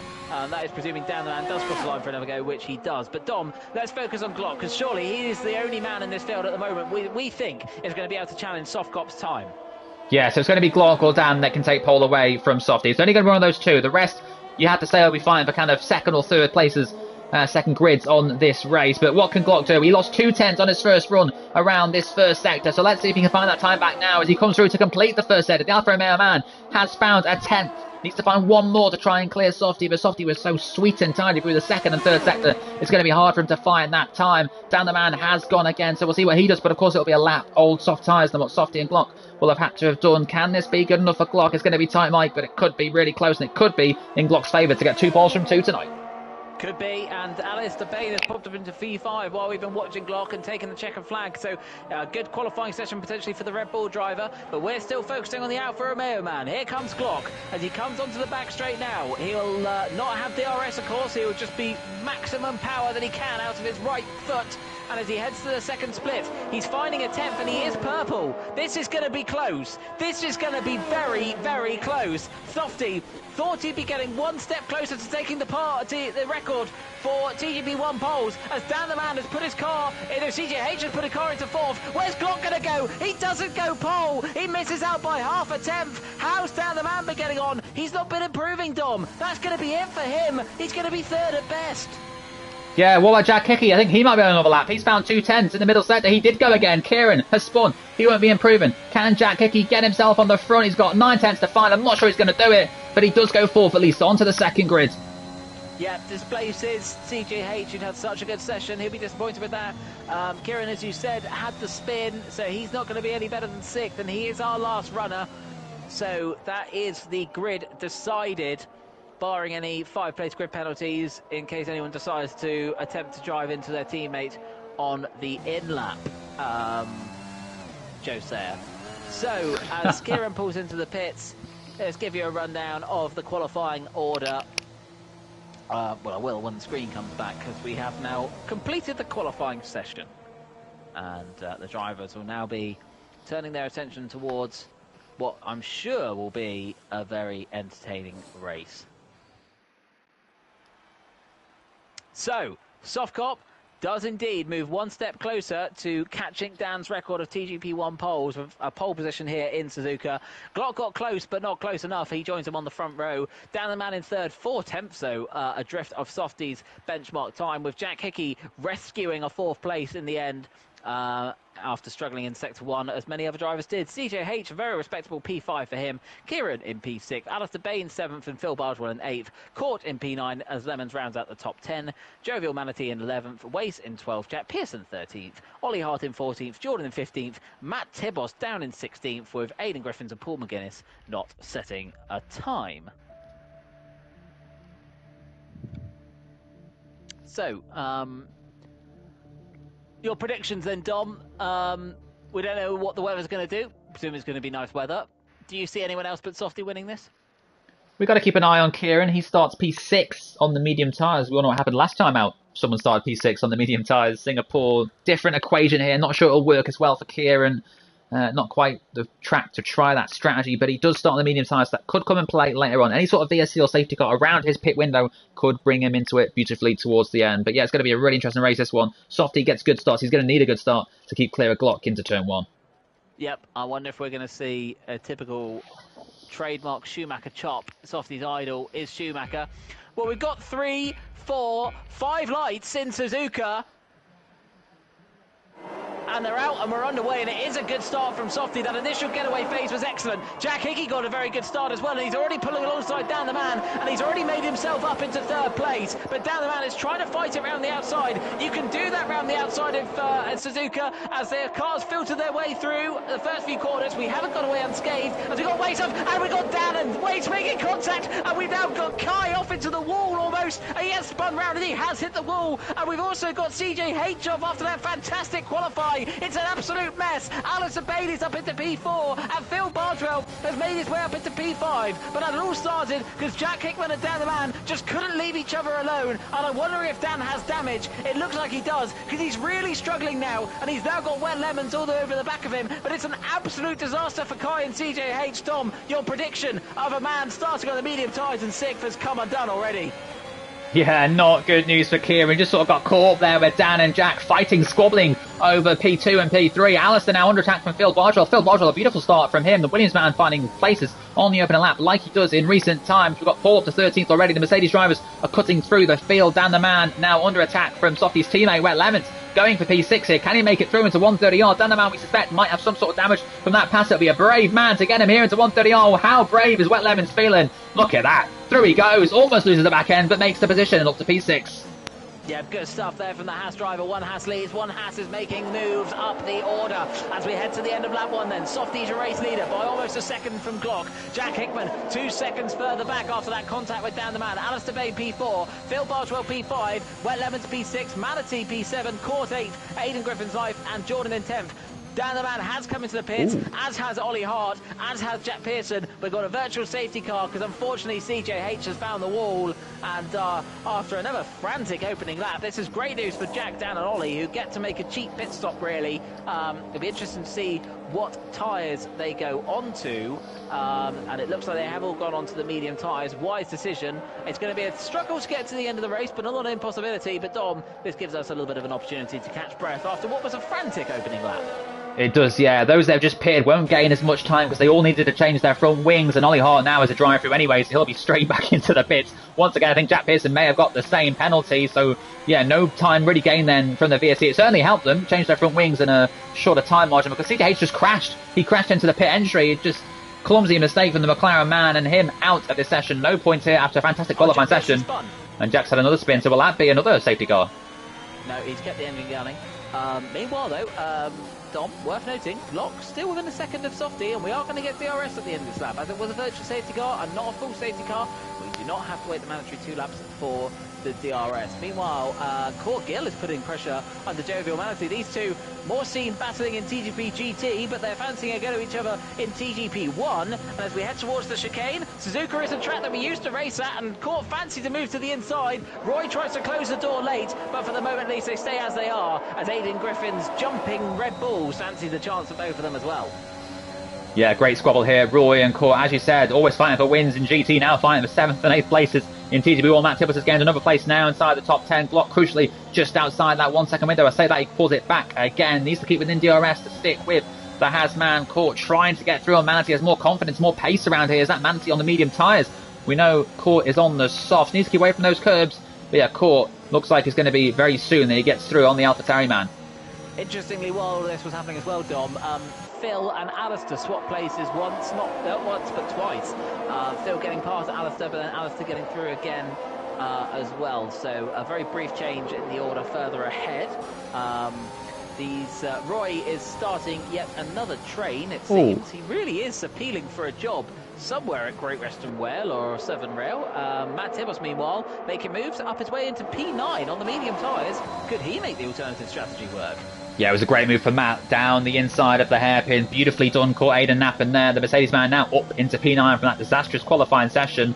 Probably one of the highest of the medium runners, other than, of course, Manatee. We've got yellow flags, and is that going to be a safety car now? The full course yellow. Looks like there's an incident at turn 1. Might be Jack Pearson yet again.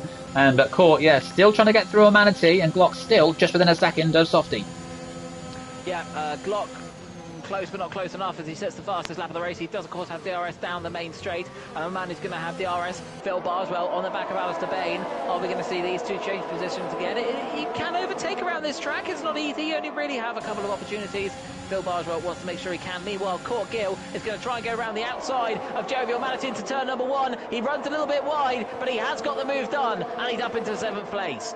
Yeah, we've got Waze, Jordan and Aidan all fighting for P10, 11 and 12 too. Aidan seeming to struggle here, lost the back end yet again. Jordan waiting for his chance to make the move. He won't get it done here unless Aidan makes a mistake. That Rebel looks so unconfident. Maybe he's got some sort of damage or just a lack of confidence that Aidan's carrying at the moment because he's dropping back at the moment. And then there goes Waze. It's so easy to just curve and spin round, and he's done just that. Waze round. Yeah, he's lost it at the Dunlop corner. He's managed to keep the engine running. He's managed to keep it out of the wall. And with just a little dent on his dignity, he's able to keep going. Meanwhile, Matt Tibbetts, I thought he was going to fancy another move into Kobayashi's favoured overtaking spot, but he's going to try and get the old switchback on Roy as they make their way on the long curve now. Oh! And Roy has hit the wall, and he's hit the wall hard. And that was a huge impact for the AlphaTauri driver. I don't know if something happened between him and Matt or not, but there he goes. Roy said that every time I commentate on Racing, he finds the wall, and he made sure he did that with quite some style this time. Yeah, both Softy and Glock choosing to stay out. I don't think it's going to be a safety car for that. It was a heavy impact for Roy. He's now dropped down to 15th place. That'll become 17th once Jack can only finally get the way through. But look at this Glock. His 3 tenths, 2 tenths. He's getting closer and closer to Softy. He's getting so close he almost hits the back of him. Wow, really good stuff there. These two managing to avoid contact, and they're really pushing each other hard, really trying to find a way, any way, round each other. They've now got 5-second gap almost back to Jack Hickey in third after Jack's first lap dramas. Phil Bargewell really fancies another go at Alistair Bain, and they're used to running line astern. Matt Tibos, after Roy's crash, is now your highest runner on the medium tyres, but he has got a penalty, 3-second time penalty, so we're presuming that's not related to anything to do with the collision with Roy. Phil Bargewell, though, still putting pressure on Alistair. This is the battle for P4 in this race. Williams versus Red Bull around Suzuka. Yeah, can Phil finally get through, and Alistair, the gap is staying at around 2 to 3 tenths. It has been now for the last 3 laps. These two just sticking with each other. As you said, they made already twice or 3 times they've passed or repassed each other. Alistair just about holding on from the Williams man, but Phil is going to have more chances surely coming up. No pressure from behind, wet limits 2 seconds adrift.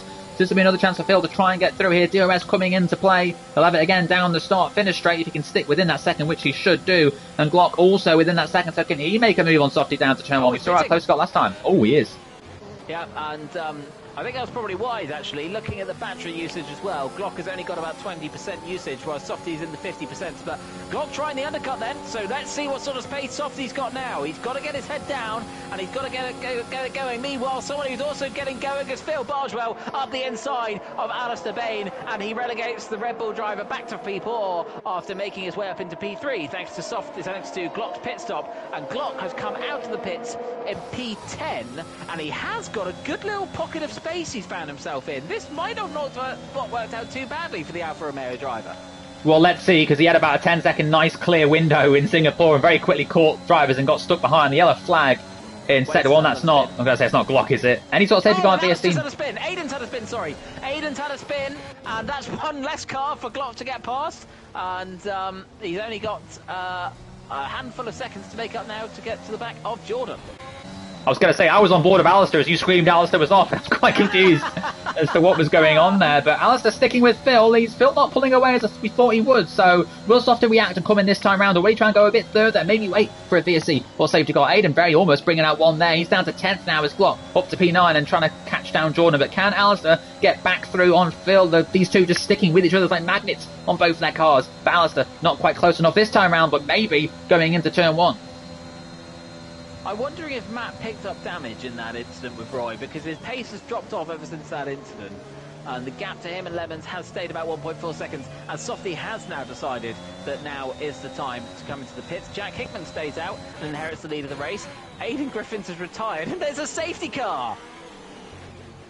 Wow!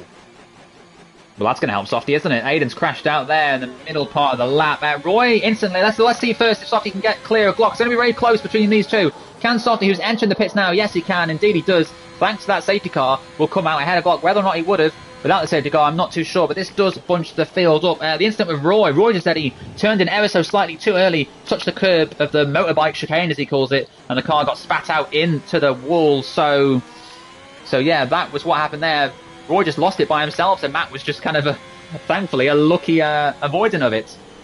So this obviously gives chance for Jack Hickman, Phil Bargewell, Alistair and Lemons to come into the pits and lose less time under pit stop. But they are currently running under Delta, so the gain isn't going to be that great.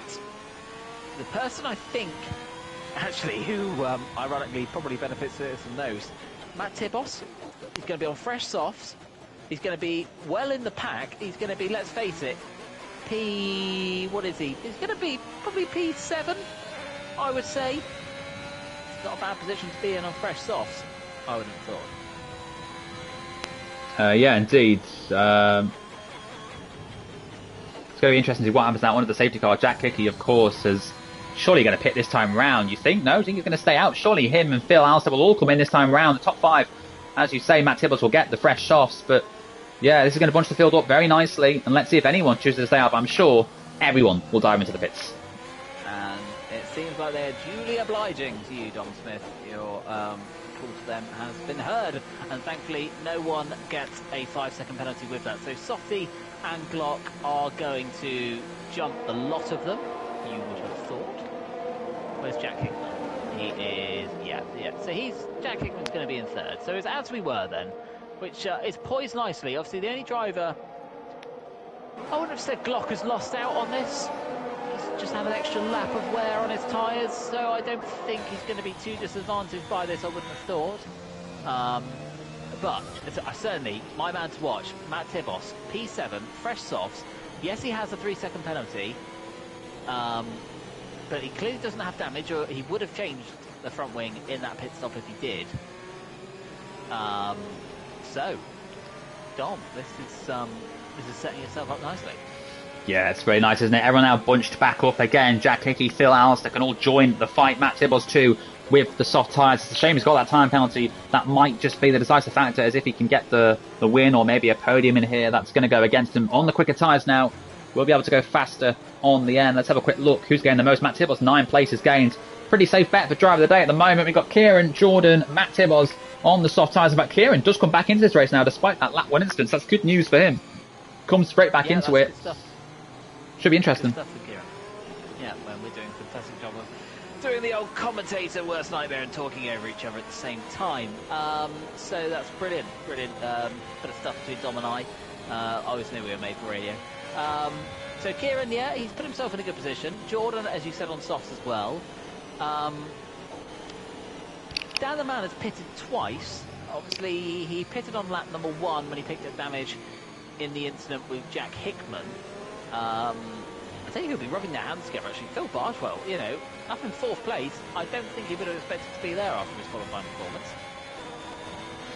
Yep, and just further confirmation that Roy and Matt Tibos did not make any sort of contact, so we don't think Matt has any damage. If he did, I'm sure he would have changed it by now. But yeah, I've just seen the incident from Roy. Literally just touches the curb, crashes off into the barriers, doesn't hit Matt Tibos, thankfully. So just a freak incident for Roy. Once again, Mike, the curse of you commentating, I think he'll be praying that you're not back next week, and I believe you're not back next week. It's Luca and Owen, so maybe Roy can end the season on a high. Maybe Roy can end the season finishing a race. I'm sure he'd like that. He might as well be Japanese, Roy Scorer, so he's effectively crashed out of his home Grand Prix, which I'm sure he'll be really appreciative of. But there you go, you win some, you lose some. Not doing himself any favours to finish P5 in the standings. Having said that, how are his closest challengers getting on? I don't think it's going to be too existential for his hopes for 5th in the championship. Let's have a quick look. His nearest challengers are Jean-Luc Taylor, who isn't here tonight, Cam, who isn't here tonight, and Dan the Man, who's 12th. So Roy could be safe for another week in 5th. Although, where did Dan finish in the last race? Dan was, he's 4th, wasn't he? He got 4th in the end, just missed out on the podium. Yeah. So, let's see how that develops. Anyway, we'll have 4 laps to go. We're expecting the safety car to be in at the end of this lap. We'll get confirmation of that after the 2nd sector. And then we'll have 4 laps of racing with drivers on, relatively speaking, fresh tyres. Glock's put a couple of laps on his, Softy's put a lap on his, whereas most other runners and riders haven't put a competitive lap through their tyres yet. So let's give you a rundown of the order then before we get going again. Your race leader to Sovkov. Manny started on pole. Led he hasn't led every lap so far, actually, that's a lie. Led most of the laps. And we've got Glock in P2. Again, as he started, those two were getting very close before the pit stops happened. Jack Hickey in 3rd. Phil Bardwell, a very good race for him so far, P4. Alistair Bain in 5th. Wet Lemons in the 2nd, Haas in 6th. Then we've got Matt Tibbush, your highest runner on soft tyres. Brand new soft for him. Court Gill is in P8.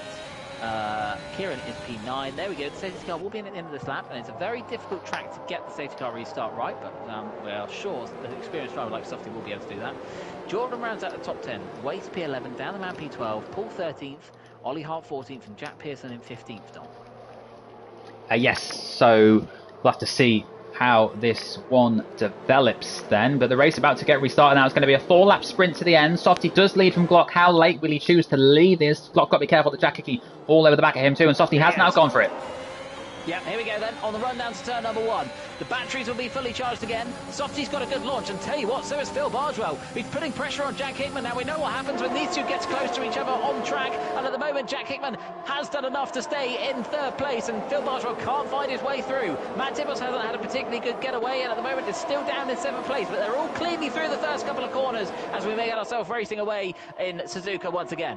Beautiful move from Dan the Man and Alistair, sorry, on Waze to take P11. The Alpine Man getting straight through on Shirk Waze, who now loses another place to Ollie Hart. In fact, maybe he's had a spin further back because he's lost another place to Paul McGee. Yeah. So that's him round and looking, out of contention already. But Wet Lemons, good start for him on the medium tyres, now already attacking Alistair, who himself is sticking with Phil and Jack Hickey. And Kieran's starting to put pressure on Court Gill, also on those fresh soft tyres as we head to Kobayashi's favourite overtaking spot. But Kieran not challenging a Japanese driver as Matt Tibos is putting pressure on Wet Lemons. And as they go towards Spoon Corner, Matt Tibos has already had a horror story involving one driver in front of him in this race around this corner. But at the moment, he manages to keep the Haas driver in front of him and still with all 4 wheels on his wagon. Yeah, so Wet Lemon still holding off Matt Tibos for now. I think he'll be helping out Softy. Softy will know that Matt Tibos is still a slight threat in this race, so whatever his teammate Wet Lemons can do to keep back for as long as possible, that will certainly help Softy. Speaking of Softy, he's already a second clear of Glock. Glock needs to stick with him when DRS comes into play in 2 laps' time. Matt Tibos round the outside of the chicane. Will he get Lemons here? Indeed he does. Beautiful. And can the court again too?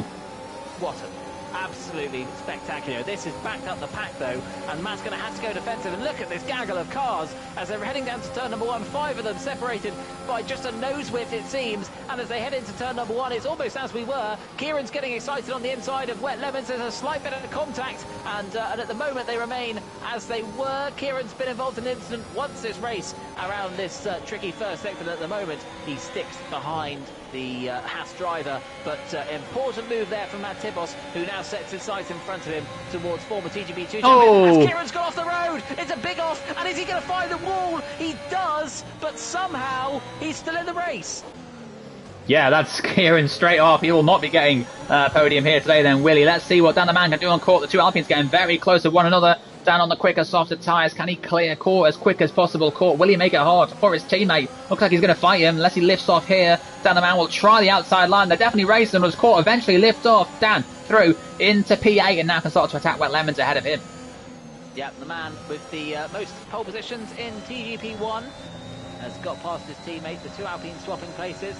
Matt Tibos is starting to put a bit of a gap on himself and Wet Lemons as he does turn his attention towards the last remaining Red Bull of Alistair Bain, who is himself putting pressure on Phil Bardwell. Indeed he is. Court and Jordan both sticking with Dan. 2/10 between those 3 drivers. Alistair still sticking with Phil. These 2 have been together all race, haven't they? Glock just outside that second gap. DRS now coming into play for the final 2 laps of this race. Jordan is through on Court. These 2 going side by side down the start-finish straight. The Fryman with a bit more power getting through on the Alpine Man. Will he break later? Indeed he does. Nice move from Jordan A into the top 9. Yeah, good stuff there from Jordan. Alistair Bain was also getting very close to the back of Phil Bardwell's Williams as well.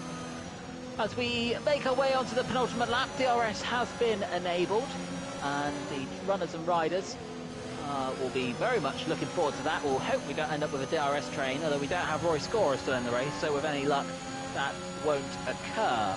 The man who is probably a cork in a bottle at the moment seems to be Wet Lemons, as he's got Dan the Man right behind him on fresh soft. Jordan, actually, I think he lost a little bit of time in the Degners there because he's got Court Gill all over the back of himself there again, Dom. Yeah, indeed he does. Lots of battles throughout the field. It's hard to pick one to follow.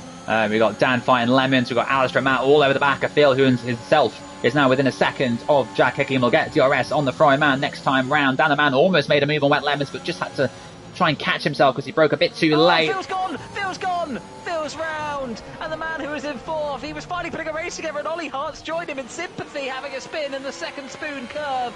And it's disaster for the Williams driver, who drops all the way from 4th to 10th. And he was perhaps lining up a move on Jack Hickman, but instead he's lining up a move onto the deck chair because he's not going any further in this race. And Matt Tibos can now set his sights on 4th place. There's a battle between McLaren and Williams in the championship for last in the constructors. I think McLaren just have the edge for now.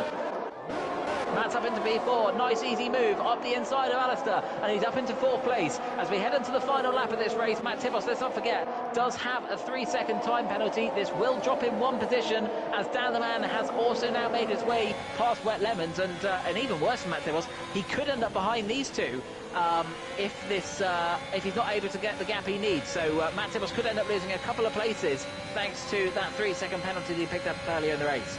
Yeah, so Jack did make the move, and Ollie, he got through just as Matt got Alistair. So Jack crucially ahead of McLaren. That battle for 9th and 10th in the Constructors. Dalaman also clearing Lemons, as you mentioned. Yellow flag in Sector 1. That's Ray's round. He will be scoring nothing. That'll put down to 15th position here in this race. So that's his hopes gone. Yeah, Matt Tibos just half a second now behind Jack Hickman. And at the moment, he will be dropping, if my math serves me right, to 6th place. He has just about got enough gap to Lemons in 7th. It would do him even the world of good if he can get past Jack Hickman for 3rd. We'll have to keep half an eye on this, as the race leaders have just got a couple of corners left to go in this race. Softy, once again, has driven a race where he has not put a foot wrong. And it's very rare that he does, I have to say. Matt Tibos has run out of Earth's deployment, but Softy has got just 1 corner to go as Glock picks up a penalty. That could cost him a position, but it's not going to cost anything for Softy, who takes another race win. It's his 76th of his career, and it's an absolutely brilliant drive once again from the Haas driver, who fought off any competition that he had at any point. Glock, despite his penalty, does do enough to hold on to 2nd place, with Jack Hickman just a 10th of a second off from taking 2nd. He will finish 3rd. Alistair Bain, after Matt Tibos' penalty is applied, will be 4th. Dan the Man, good recovery from him to finish 5th. Matt Tibos in 6th. Court Gill in 7th, just 7 thousandths of a second ahead of Wet Lemons across the line. What an epic finish between those two. Jordan came home in P9 with Phil Bargewell in 10th after his spin at the Spoon Curve on the penultimate lap. And unsurprisingly, Matt Tibos is your driver of the day, coming from 16th to finish 6th. What a race from Softy. Back-to-back wins. The streak continues. That's 6 in a row. That's 76th of his career. 2 wins tonight. Another perfect night for Softy. Not sure if he got the fastest lap. I have to check that surely. But yeah, what can you say? Softy, 2 more wins. Another 50 points added to that tally. And of course, let's see if he can do that again next week at the final 2 races of the season. Well, we can have a word with him now, as we're very lucky to say he's joined us in the party. Softy, you've been able to crown off what was a crowning night for you, taking your 6th TGP1 title with another win, with pole position and fastest lap joining it as well. There was a very brief moment in that race where you had challenge from Glock, but we'll come back to Japan in a minute. But the main question is, 6 world titles, how does that sound?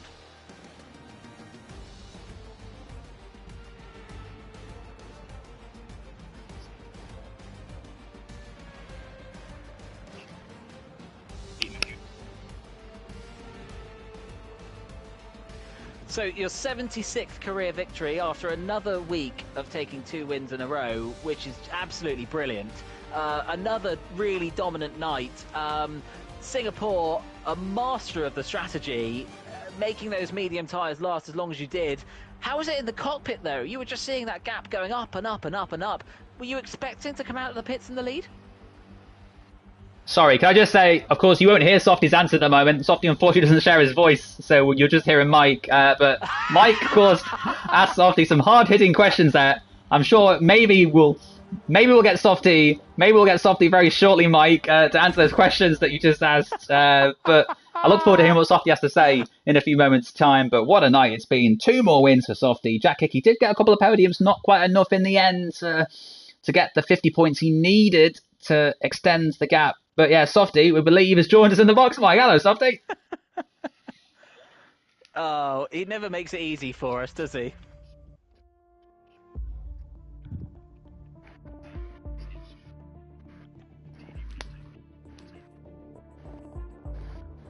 Yeah, well, obviously a spectacular drive in Singapore to take that crown, as we discussed. But as we were saying, or as I asked, that strategy, were you really expecting it to work? You were seeing that gap going up and up. You were holding on to those medium tyres well. Were you expecting to come out in the lead still?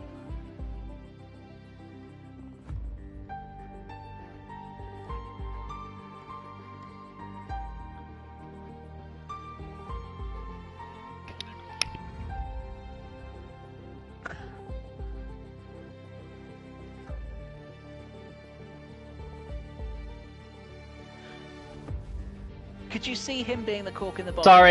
Sorry. Can I just say, Softy's voice still isn't being shared, so we're not hearing from Softy at the moment. But these are great questions, mind you, and I'm really enjoying them. Maybe we can get Softy on the line. Having a few technical issues here, but great questions, Mike. I'm enjoying your questions. Oh, thanks, Dom. I'd love you to hear Softy's answers. I'm enjoying them. I think they're great. I don't know if he's still back. Anyway, while maybe Softy's sorting out his problems, Dom, what are some of your take-home points from tonight? And maybe Softy can give us his thoughts without anyone else hearing about them as well. I'm not asking them a third time. 15-second delay, so you might as well ask a question, Mike, and I'll be able to hear Softy shortly. I'm not asking about Singapore again. I'm fed up about that one.